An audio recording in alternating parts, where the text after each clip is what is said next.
خیلی خیلی بهتون تبریک میگم مامان. معامله انجام شد و قراردادم بستیم. ماشاءالله. کارتون کی شروع میشه؟ فعلا تخلیه نشده. تا 2-3 روز دیگه تخلیه میشه و بعدش کارمون رو شروع میکنیم.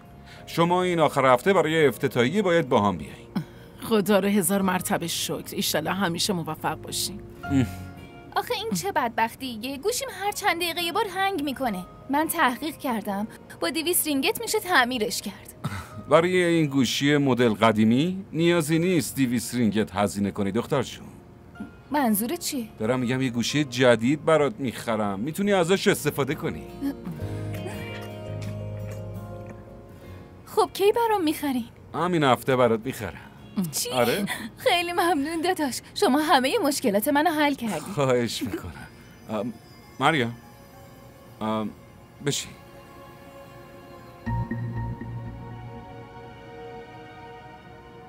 مامان، به مناسبت امضا کردن قرارداد برای همتون هدیه آوردم.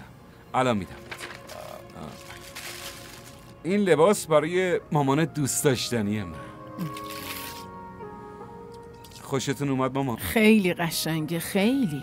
همینجوری نگرفتمش. 10 تا مغازه رو گشتم تا بالاخره از این خوشم اومد. داداش، لباسی که واسه من آوردی چی بهم نشون بده.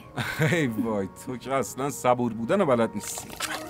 بیا، این لباس برای تو. وای، خیلی قشنگه، ممنون داداش. خواهش میکنم. مریم،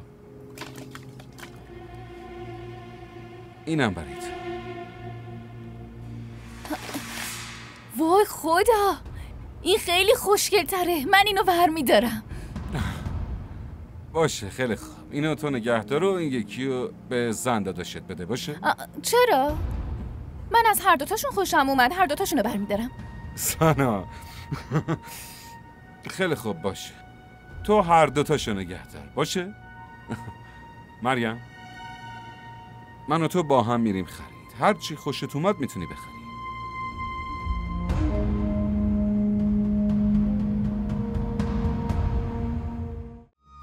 کانال ما رو سابسکرایب کنید. حمایت شما به ما روحیه میده.